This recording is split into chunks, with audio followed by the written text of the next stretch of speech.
يا عبادي الذين آمنوا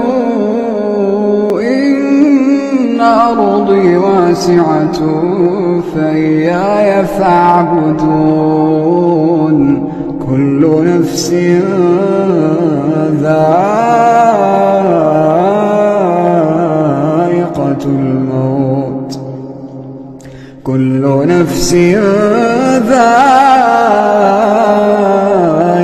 الموت ثم إلينا ترجعون والذين آمنوا وعملوا الصالحات لنبوئنهم من الجنة غرفا تجري من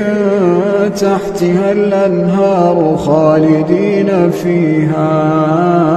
نعم أجر العاملين الذين صبروا على ربهم يتوكلون